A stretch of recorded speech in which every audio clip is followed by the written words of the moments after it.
에스라 7장 12절에서 14절. 모든 왕의 왕 아닥사스다는 하늘의 하나님의 율법에 완전한 학자 겸 제사장 에스라에게 조서를 내리노니, 우리나라에 있는 이스라엘 백성과 그들 제사장들과 레위 사람들 중에 예루살렘으로 올라갈 뜻이 있는 자는 누구든지 너와 함께 갈지어다. 너는 내 손에 있는 내 하나님의 율법을 따라 유다와 예루살렘의 형편을 살피기 위하여 왕과 7 자문관의 보냄을 받았으니.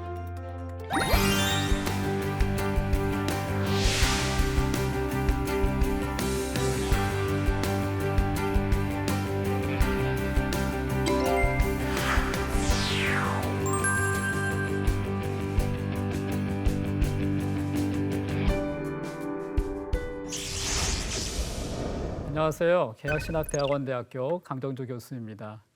에스라 4강에서는 에스라서 7장과 8장을 다루게 됩니다. 에스라서 7장과 8장은 포로기에서 두 번째로 귀환하는 그러한 장면을 그리고 있습니다. 그 두 번째 귀환에 바로 에스라가 리더가 돼서 진행되어지는 그러한 귀환입니다. 이 두 번째 귀환에 에스라가 귀환하는 이러한 귀환 장면이 어떻게 진행되는지, 또 에스라의 귀환과 관련해서 어떠한 일들이 일어나게 되는지, 그런 것들을 오늘 제4강에서는 살펴보도록 하겠습니다. 제4강의 내용을 요약한다면 율법 공동체를 재건하는 그러한 두 번째 귀환이다, 이렇게 말씀드릴 수 있겠습니다. 첫 번째 귀환이 주로 성전 건물 자체를 재건하는 일에 초점이 맞춰져 있다면, 이 두 번째 귀환은 이 성전 건물을 무시하지 않으면서 또 성전 안에서 예배와 제의가 이루어지지만 또 성전의 가장 중요한 기능이 이 말씀이 선포되어지는, 말씀의 중심이 있는 그러한 부분이라는 것을 이 두 번째 귀환에서 아주 강조하고 있습니다. 사실 첫 번째 귀환에서도 성전 재건이 16년 동안 지체되었을 때 말씀 운동을 통해서 성전 재건이 시작되었잖아요. 성전 건물 자체가 중요한 것이 아니라 에스라서 전체는 사실 성전 건물의 회복과 함께 하나님의 말씀의 회복, 하나님의 말씀 공동체의 회복, 이런 것에 대한 중요성을 사실 이 에스라서는 가지고 있습니다. 그래서 첫 번째 이 성전 재건에 있어서도 성전 건물 재건이 되었다는 것이 중요한 부분이기도 하지만은 하나님께서 말씀 운동을 통해서 성전을 재건시켰다 하는 점을 통해서 참 성전이 어떻게 세워져 나가는가, 말씀을 통해 세워져 나가는 것이 성전이다 하는 그러한 말씀을 아주 중요하게 전하고 있는데, 이 시대에도 참 이 교회가 또 하나님 나라가 어떻게 이루어져 가는가, 무엇이 중요한 것인가, 돈인가, 우리의 어떤 헌신인가, 이런 것들도 다 중요하겠지만 하나님의 말씀을 통해서 이 그리스도인들이 복음을 듣게 되고 말씀에 붙잡혀서 또 교회가 세워져 나가는 그러한 것들을 우리가 첫 번째 이 귀환을 통해서 볼 수 있었는데, 두 번째 귀환에서도 조금 더 그것에 대한 아주 인텐시브하게, 아주 강도 높게, 정말 하나님의 집의 재건이라는 것은 말씀 공동체를 재건하는 것이다 하는 것에 아주 본격적으로 농도 짙게 메시지를 전하고 있는 것이 두 번째 귀환의 메시지입니다. 그러한 가운데서 에스라가 이제 돌아오게 되는데, 에스라가 두 번째 이 귀환에 어떻게 돌아오게 됐는지 한번 살펴보도록 하겠습니다.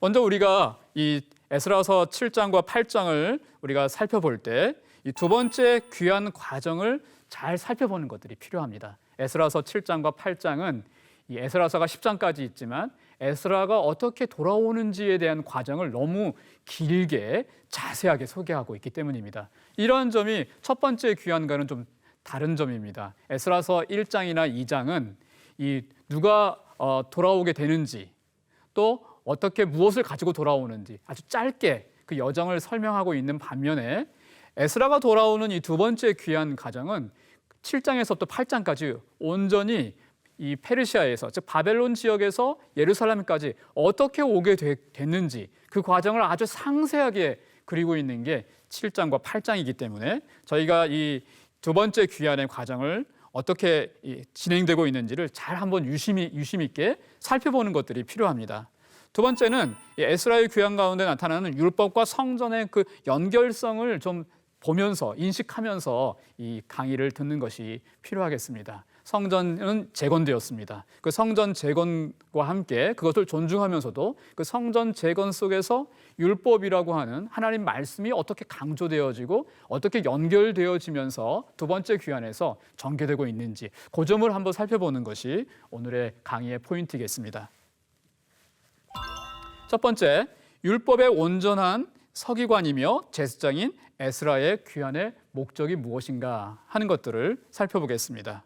에스라를 이제 우리가 보게 될 텐데 먼저 에스라서 7장과 8장에서 이 7장 1절 말씀을 보면은 2일 후에 바사왕 아드삭스다가 왕위에 있을 때 에스라라 하는 자가 있으니라 이렇게 시작하고 있는 게 에스라서 7장 1절입니다. 2일 후에 무슨 일 후에라는 것인가요? 어떤 일이 있었나요? 7장 전에 이 2일 후에라고 하는 것은 어떠한 전환적인 구절입니다. 어떤 1차 포로 귀환을 다루고 성전 재건을 다루고 있는 1장에서 6장까지와 거기에서 이제 또 다른 단계로 넘어가기 위한 전환을 시도하기 위한 구절이 2일 후에라는 그러한 구절입니다. 이제 새로운 두 번째 귀환을 이 2일 후에라는 말을 통해서 이제 소개하겠다는 그런 것입니다. 그런데 2일 후에라고 이 전환을 하면서 이 에스라가 소개되어지고 두 번째 귀환이 이루어지고 있는데 바로 2일 후에는 어마어마한 시간이 지난 것을 말씀해주고 있습니다. 60여 년간의 시간이 지나가는 것을 60년을 건너뛰는 2일 후의 그러한 의미입니다. 60년간에는 무슨 일이 있었을까요? 첫 번째 귀환이 주전 538년 정도에 일어났고 또 이 성전이 515년 정도에 재건이 되었는데 그 에스라 직전에 아닥사스다 왕의 시대에 에스라가 돌아오게 되는 두 번째 귀환 전에 어떤 일이 있었는가? 주전 515년과 또 이 에스라가 돌아오는 게 주전 458년입니다. 그 시점에 어떤 일들이 있었는가? 그게 바로 아하수의 왕의 이 왕비하면 누가 생각납니까? 에스더죠. 에스더서가 에스라와 또 느헤미야 그다음에 에스더가 있는데 순서적으로는 뒤에 있지만 사실 시기적으로 말하면 이 1차 포로 귀환과 2차 포로 귀환이 이루어지고 있는 에스라의 귀환 사이에 들어있는 것이 에스더서입니다. 바로 이 다리오 왕과 또 에스라 시대의 페르시아 왕인 아닥사스다 왕 그 사이에 있는 다리오와 아닥사스다 왕 사이에 있는 왕이 바로 아하수에로 왕입니다. 그 아하수에로 왕의 왕비가 바로 에스더이고 아하수에로의 왕은 주전 480년 정도의 통치를 시작한 그런 왕입니다. 그러한 사건이 이미 있었습니다. 아하수에로 왕 때 어떤 일이 있었습니까? 에스더가 죽으면 죽으리라 이렇게 3일간 금식하면서 아하수에로 왕에게 가가지고 어떤 일을 했습니까? 이 하만에 의해서 유다의 모든 민족 백성들이 다 살해당하고 죽을 그런 위기에 있을 때 죽으면 죽으리라 하는 믿음의 결단으로 나아가서 이 아하수에로 왕을 만나고 또 유다 민족을 살려서 하나님의 구원의 역사가 계속 진행되어지도록 일한 그런 왕비가 에스더 아닙니까? 그러한 일들이 있었습니다. 그러한 일들이 있었음에도 불구하고 오늘 에스라서 7장 1절은 2일 후에라는 그러한 말을 통해서 60년을 건너뛰고 있습니다. 그러면 에스라서의 관점이 에스라서의 관심이 어디에 있는지를 단적으로 보여주고 있는 그러한 구절입니다. 귀환에 있다는 것이죠.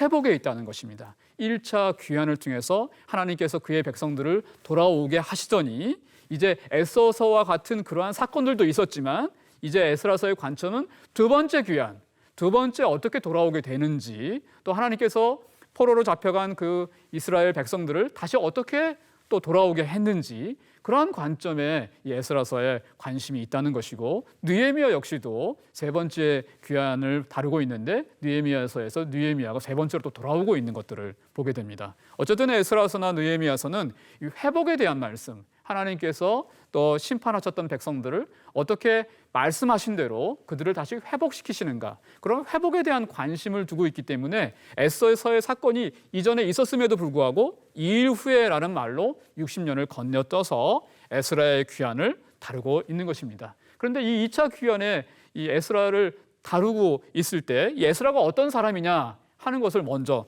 소개하고 있다는 것입니다. 바로 에스라는 대제사장 아론의 16대의 후손이며 율법에 익숙한 사람이 바로 에스라다 하는 이 두 가지 특징을 가지고 에스라를 소개하고 있습니다. 에스라가 어떤 사람이냐? 대제사장 가문, 특별히 아론의 정통성 있는 가문의 제사장이다 하는 것이죠. 제사장은 이미 지어진 성전에서 제의를 할 수 있는, 제사를 드리고 예배를 인도할 수 있는 그런 사람이라는 것이죠, 에스라가. 그러나 에스라는 그러한 성전에서 제의를 행하는 그러한 제사장으로만 끝나는 사람이 아니라 이 사람이 어떤 사람이냐? 율법에 익숙한 그런 사람이다. 율법의 어떤 서기관이다. 소페르라는 말을 히브리어로 사용하고 있는데 어떤 서기관, 율법의 전문가인 그러한 사람으로서의 에스라다. 이렇게 그 에스라에 대한 소개를 자세하게 하고 있다는 것이 중요합니다. 바로 이 두 번째 귀환의 특징이 성전 재건을 뛰어넘어서 율법 공동체를 세워가고 율법 공동체를 회복하는 것이 하나님의 중요한 회복의 목적이라는 것을 말씀하고 있는 것이고, 이러한 이 율법 공동체를 회복함을 통해서 진정한 하나님의 집을 재건해 간다고 하는 것, 이것이 포로 후기 공동체를 향하신 하나님의 뜻이라고 하는 것을 보여주고 있는 그러한 장면인데, 그러한 것들을 잘 실행할 수 있는 그러한 자격을 갖춘 사람이 누군가? 바로 에스라다. 그런 성전 제의를 행할 수 있는 사람이면서도 불구하고 성전이라고 하는 하나님의 집의 가장 중요한 특징을 가지고 있는 하나님의 말씀을 가르치는 그 일에 아주 전문적인 그러한 사람이다. 그러한 학자다. 그러한 에스라를 그렇게 소개하고 있습니다.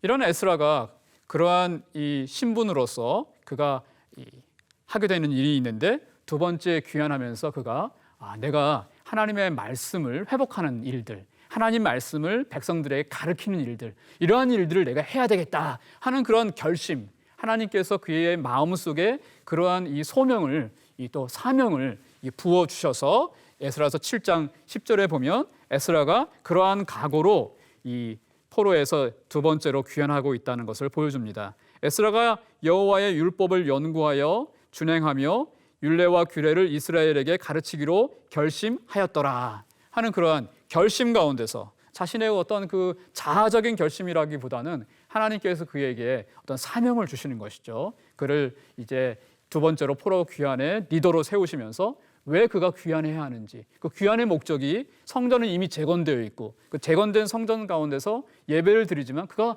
또 무엇을 해야 되는지, 바로 율법을 가르치는 일들을 행해야 되겠다 하는 가운데서 그가 이 귀환을 하고 있습니다. 그런데 환경적으로 에스라가 그런 결심을 했다 할지라도 지금 이방 민족, 페르시아 민족의 통치를 받고 있잖아요. 자기가 그런 개인적인 결심이 있어도 환경이 안 되고 또 페르시아 왕이 그걸 도와주지 못하면 성전 재건과 함께 율법 공동체를 세우는 일들도 쉽지 않은데, 하나님께서는 또 이 아닥사스다 왕의 마음을 움직여서 에스라가 귀환할 때 조서를 고레스와 같이 또 다리오와 같이 아닥사스다 왕이 조서를 이렇게 만들어서 에스라에게 가지고 가게 합니다. 그러니까 에스라가 제사장 가문의 이 제사장이면서 또 율법의 전문가이면서도 그가 이 아닥사스다 왕의 그 통치에 어떤 고문이라든지 참 그런 행정 관료로서 있었다고 하는 것을 보여주고 있습니다. 신임을 얻는 아닥사스다의 통치 관료로서 아닥사스다 왕의 조서를 가지고 이제 귀환을 하게 되는 것이죠. 그런데 이 첫 번째 귀환에서처럼 고레스가 했던 것처럼 또 다리오 왕이 도와줬던 것처럼 이 아닥사스다 왕도 에스라가 귀환할 때 그냥 조서와 함께 보내는 게 아니에요. 그에게 율법에 따른 통치, 율법에 따른 통치를 해라. 너희들이 가지고 있는 하나님의 율법대로 돌아가서 그 땅이 통치되고 있는지 또 다스려지고 있는지, 하나님의 율법적 통치가 시행되는지 감독하고 하나님의 율법적 통치가 시행되도록 네가 해라. 이러한 그 조서를 아닥사스다 왕이 줬다는 겁니다. 결심도 율법을 가르치려고 귀환을 하려고 하고 있는데 왕 자신도 율법을 통한 통치, 하나님의 말씀대로 그 지역을 통치해라 하는 그러한 목록으로 명령을 주셨다는 것이죠. 뿐만 아니라 성전을 무시하지 않고 성전에 드려질 예물들, 바벨론 때 느부갓네살이 가져왔던 그 그릇들을 다시 이 세스바살이 가져가긴 했지만 못 가져간 그릇도 다시 가져가라. 성전의 기물들을 가져가라. 뿐만 아니라 이 페르시아 지역에 있는 사람들에게서 은과 금과 예물들을 가지고 가서 성전에 그 예물을 드려라. 뭐 이러한 예물도 가져가게 하는 그러한 아주 호의를 이 에스라에게 베풀었습니다.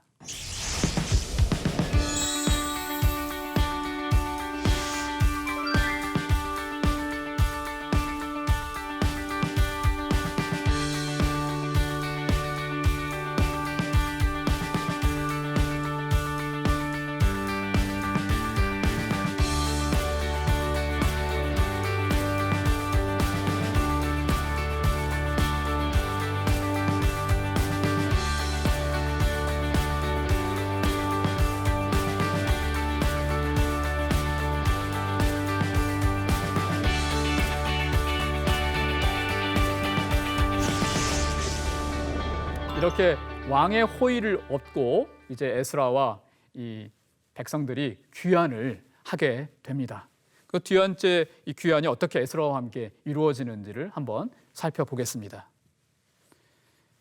율법으로 이 포로 후기 공동체의 백성들을 참 다스리겠다는 결심을 가지고 돌아오고 있는데 그 결심에 참 이 협조하는 이 아닥사스다 왕의 그러한 칙령 또 예물로 또 협조하는 이 왕의 이러한 도움을 얻어서 그가 이렇게 올라오게 되는데 이 올라오는 과정을 에스라 7장은 말씀하고 있는데 바벨론에서 예루살렘으로 올라온다 하는 그 히브리어의 알라라는 단어를 또 사용하고 있습니다. 첫 번째 귀환에서도 에스라서 1장에 이 돌아올 때 예루살렘에 올라간다, 알라한다 이런 단어를 자주 사용을 통해서 이 페르시아에서 돌아오는 일이 첫 번째 출애굽과 같은 제2의 출애굽, 하나님께서 새롭게 이 출애굽을 시키시는 그러한 뉘앙스를 자아냈는데 에스라서 7장에서도 역시 두 번째로 올라오게 하는 것을 이 알라라는 단어를 사용함으로써 7장에서 여러 군데 사용함으로써 이 하나님께서 지금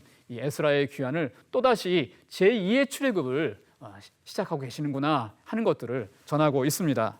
사실 에스라서 7장 6절에도 보면 이 에스라가 바벨론에서 올라왔으니 하는 말씀, 또 에스라서 7장 7절에도 보면 아닥사스다 왕 제7년에 이스라엘 자손과 제사장들과 레위 사람들과 노래하는 자들과 문지기들과 느님 사람 중에 몇 사람이 예루살렘으로 올라올 때 보십시오. 이러한 에스라서의 말씀을 보면 예루살렘에서 올라온다. 알라라는 그러한 특정 단어를 계속 사용하면서 제2의 출애굽이 첫 번째 귀환에 이어서 두 번째 귀환에서도 이루어지고 있다. 그래서 출애굽이 이루어지고 있다 하는 것은 하나님의 주권적인 그러한 회복, 그 회복을 지금 의미하고 있습니다.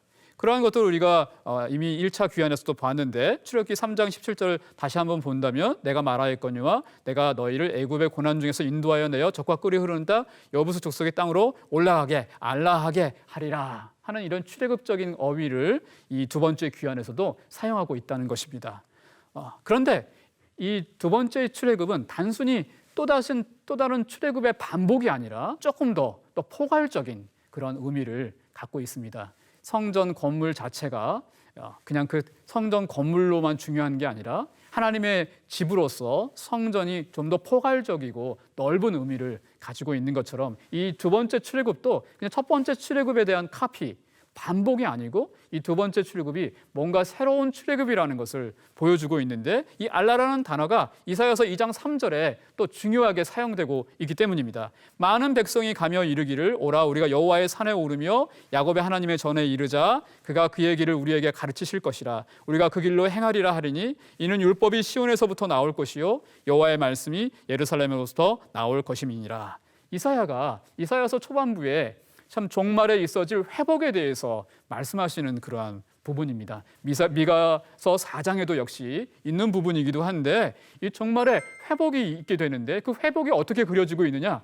이방의 또 많은 백성들이 예루살렘을 향해서 시온을 향해서 올라가는 알라하는 그러한 장면인데 왜 알라하는가? 거기에서 시온에서 하나님의 율법이 선포되어지고 율법이 가르쳐지기 때문에 그 시온의 율법을 배우러 하나님 말씀을 배우러 가는 그 종말의 마지막 때가 있을 것이다 하는 이사야의 예언이 2장 3절 이후에 있습니다. 올라감의 의미가 단순한 또 다른 출애굽의 반복이 아니라 뭔가 하나님 말씀을 배우러 가는 그러한 장면이고, 또 많은 백성들이 그 율법을 중요시 여기면서 배우려고 하는 그런 종말의 장면을 이사야가 예언하고 있는데, 사실 에스라서 이 7장과 8장에서 에스라가 예루살렘에 올라간다고 하는 장면은 또 다른 단순한 출애굽을 뛰어넘어서 율법을 통한 율법을 가르침을 받고자 하는 시온의 회복, 그런 회복을 소망하는 그러한 그림을 사실 에스라의 두 번째 귀환이 보여주고 있다는 것을 말씀합니다. 그런데 이러한 이 에스라의 그러한 귀환이 이 출애굽적인데, 바로 출애굽적이라고 하는 것은 하나님께서 주권적으로 행하신다고 하는 것을 보여주는 것인데, 출애굽이나 이러한 오경에서 사용되었던 하나님의 손, 출애굽과 관련된 하나님의 손이라는 그런 단어가 알라라고 하는 단어와 함께 또한 사용하고 있다는 것입니다. 여호와의 손으로 두 번째 귀환이 이루어지고 있다 하는 것들을 강조하고 있습니다. 예를 들어서 에스라서 7장 말씀을 우리가 한번 살펴보면은 9절에 첫째 달 초하루에 바벨론에서 길을 떠났고 하나님의 선한 손에 도우심을 입어 다섯째 달 초하루에 예루살렘에 이르렀다 하는 것이죠. 하나님의 손을 힘입어서 그들이 예루살렘에 올라오게 되었다, 알라하게 되었다, 출애굽이 이루어졌다, 출페르시아가 이루어졌다, 이런 말씀인데, 이러한 하나님의 손이라는 단어뿐만 아니라 첫 번째 달 니산월에 이 출애굽이 이루어지고 있다 하는 그런 시기적으로도, 또 하나님의 손이라고 하는 단어적으로도 이러한 것들을 통해서 이 출애굽이 이루어지고 있는 게 역시 두 번째 귀환이구나 하는 말씀을 전하고 있습니다. 그러한 하나님의 이 손이라고 하는 의미가 이 하나님의 주권성을 이야기하면서도 또한 하나님의 어떤 풍성하신 공급함, 이런 것들을 또 의미할 때 사용되기도 합니다. 예를 들어 열왕기상 10장 13절 같은 데 보면 솔로몬이 이 스바 여왕에게 물건을 줄 때 그 스바 여왕이 뭔가를 가져오기도 했지만 솔로몬이 거기에 더블의 선물을 이렇게 막 풍성하게 주는 그러한 장면이 있는데, 솔로몬 왕이 왕의 규례대로라고 되어 있지만 번역은 히브리어로는 왕의 손대로 스바 여왕에게 물건을 줬다. 이 풍성한 이 왕이 이 스바 여왕에게 풍성하게 줬다 할 때 손이 사용되기도 합니다. 에스서 1장 7절에도 역시 왕이 풍부하였으므로 어주가 한이 없으며, 이 잔치를 이제 전쟁을 앞두고 아하수에로가 잔치를 열고 있는데, 그때 왕의 손을 따라 어주가 한이 없다 하는, 그때 쓰는 이 손, 야드라는 단어가 풍성함을 의미하고 있기 때문에 이 하나님께서 제2의 출애굽이 일어나고 있는 에스라의 이런 귀한 과정에 하나님의 손으로 도와주셨다, 풍성하고 적극적으로 주권적으로 관여하셨다 하는 것들을 말씀하고 있습니다. 이렇게 두 번째로 귀환할 때에는 첫 번째 귀환이 5만 명 가까이 이상의 사람들이 귀환을 했는데, 두 번째 귀환의 규모는 역시 조금 작습니다. 1,700여 명의 사람들이 귀환하게 되는데, 이 1,700명의 사람들이 주로 어떤 사람들이 이 귀환을 하게 되는가 하는 것도 역시 알려주고 있습니다. 그것이 에스라서 8장의 말씀인데, 귀환하여 올라온 제사장과 다윗의 후손들에 대한 그런 소개들, 또 귀환한 이스라엘 12지파의 족장들, 특별히 8장 3절에서 14절이 12명에 해당하는 그런 가문들, 또 이런 지파를 대표하는, 그래서 이 출애굽이 역시 제2의 출애굽에 해당한다 하는 것을 이 돌아온 사람들의 목록들 속에서도 살펴볼 수 있는 그런 내용입니다. 그런데 더 중요한 것은 1차 귀환과 같이 2차 귀환도 돌아온 사람들의 중요한 그 대상들이 성전에서 일할 제사장과 또 노래하는 사람들, 레위인들, 이런 사람들이 주축을 이루고 있는데, 이 2차 포로 귀환에서는 더 중요한 강조점이 어디에 가 있냐면 레위인에게 가 있다는 것이죠. 레위인이 어떤 사람인가 하면 에스라와 같은 그러한 자격을 가지고 있는 사람인데, 에스라와 같이 성전에서 제의를 드리고, 또 레위인이 하는 일이 뭐냐면 율법을 가르치고 하나님의 말씀을 통역하는 일들을 하는 게 바로 레위인들이었다는 겁니다. 그래서 2차 귀환의 이 뚜렷한 특징, 에스라와 같은 성전을 섬기기도 하지만 성전에서 하나님의 말씀을 가르치기도 하는 이 율법 공동체의 회복에 역점을 두고 있다. 두 번째 귀환은 그렇다 아니 세 번째 귀환도 물론 그렇겠지만 두 번째 귀환이 그렇다 하는 강한 그 강도점을 보여주고 있는데 신명기 33장 8절에서 10절 말씀을 보면 레위에 대하여는 일렀을 때 주의 법도를 야곱에게 주의 율법을 이스라엘에게 가르치며 주의 앞에 분향하고 온전한 번제를 주의 제단 위에 드리로다. 주 앞에 예배를 드릴 수 있는 그러한 자들이기도 하지만 주의 법도를 주의 율법을 이스라엘 백성들에게 가르치는 자들로서의 레위인들을 말씀하고 있습니다. 이런 레위인들이 사실 느헤미야 8장에 가면 레위 사람들은 백성이 제자리에 서 있는 동안 그들에게 율법을 깨닫게 하였는데 하나님의 율법책을 낭독하고 그 뜻을 해석하며 백성에게 그 낭독한 것을 다 깨닫게 하는, 통역하고 깨닫게 하고 가르치는 역할, 이 일을 누가 했는가? 느헤미야 시대에도 에스라와 함께 이 레위인들이 했다는 것을 보여주고 있습니다. 바로 이 두 번째 귀환이 바로 율법 공동체를 세우기 위한 그런 것이었다는 것을 보여주고 있습니다. 이렇게 해서 이제 두 번째 귀환이 이루어지게 되는데, 이런 두 번째 귀환에 이 왕이 도와주고 두 번째 귀환을 하게 되지만, 이런 또 두 번째 귀환에서 에스라가 중요한 게 기도입니다. 에스라가 금식 기도를 합니다. 첫 번째 귀환에는 이 왕이 도와주기도 하고 안전하게 돌아왔지만, 두 번째 귀환에는 그냥 왕의 군사적인 도움이 없이 돌아오려고 하는 거예요. 그래서 왕의 도움이 필요 없이 돌아오려고 하니까 하나님의 도우심을 이렇게 구하는 기도를 하게 됩니다. 그래서 금식 기도를 하고 하나님께서 또 응답하셔서 성전 그릇들을 가지고 돌아오게 됩니다. 역시 출애굽기와 민수기에 있는 이러한 구절들은 이 출애굽적인 그러한 그 말씀들로서 두 번째 이 에스라의 귀환이 이 출애굽적인 귀환이다 하는 것에 도움을 주는 그러한 구절들입니다. 이렇게 해서 돌아오게 되는데 안전하게 돌아오게 됐다 하는 것을 8장 31절에 이하에 보여주고 있고, 성전에 와서 또 예물을 드리게 되고 또 하나님 앞에 감사와 속죄의 제사를 드리게 되는 이러한 말씀들을 하시고 있습니다. 이렇게 이 두 번째 귀환의 이러한 과정들을 통해서 이 에스라가 하나님께서 두 번째 이 출애굽을 행하셨다는 것을 보여주고 있고, 그의 이 귀환이 참 그 단순한 귀환이 아니라 이사야서에 언급되어져 있는 율법을 회복시키고자 하는 그러한 귀환이라는 것을 보여줍니다. 이런 네 번째 강의에서 우리가 적용할 점은 한번 살펴보겠습니다. 첫 번째로 하나님의 말씀을 배우고 순종하며 가르치는 것을 통해 교회와 하나님 나라를 섬겨야 한다 하는 그러한 교훈을 우리가 배울 수가 있습니다. 이 두 번째 회복과 귀환이 단순한 이 돌아옴이 아니라 하나님의 말씀의 공동체를 세우고자 하는 그러한 귀환이었다면, 우리가 교회를 세워나가고 그리스도인으로 회복되었을 때 행해야 하는 중요한 일들이 뭔가? 하나님 말씀을 배우고 하나님 말씀에 순종하는 그러한 이 교회 공동체가 되어야 한다 하는 것들을 적용할 수 있습니다.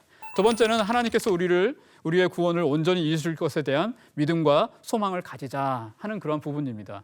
참 이 두 번째 귀환하는 여정이 4개월 정도 걸리는 여정이고, 바벨론 지역에서 예루살렘으로 돌아오는 게 험난한 과정입니다. 그중에 이 산적들도 있고 또 중요한 예물들을 가지고 가기 때문에 상당히 위험한 일인데, 하나님께 맡기고 금식 기도하고 오게 됐는데 하나님의 선하신 손이 도우셔서 어려움 없이 안전하게 잘 도착했다 하는 그러한 말씀을 우리가 듣는다면, 우리의 이 순례의 여정 가운데 믿음의 순례의 여정도 우리가 하나님을 믿고 의지하면 우리가 하나님께서 우리를 안전하게 도착하게 하신다. 하나님께서 처음 시작하신 우리의 구원을 또 완성하신다. 그러한 믿음을 가지고 나아갈 필요가 있습니다. 오늘 말씀 우리에게 그런 것들을 가르쳐 주십니다. 오늘 네 번째 포로 귀환에 대한 말씀을 드렸습니다. 다음 주에는 이러한 두 번째 포로에서 돌아온 이 에스라가 어떠한 일들을 행하게 되는지, 율법 공동체를 세우기 위해서 어떠한 일들이 일어나게 되는지를 살펴보겠습니다. 많은 시청 바랍니다. 감사합니다.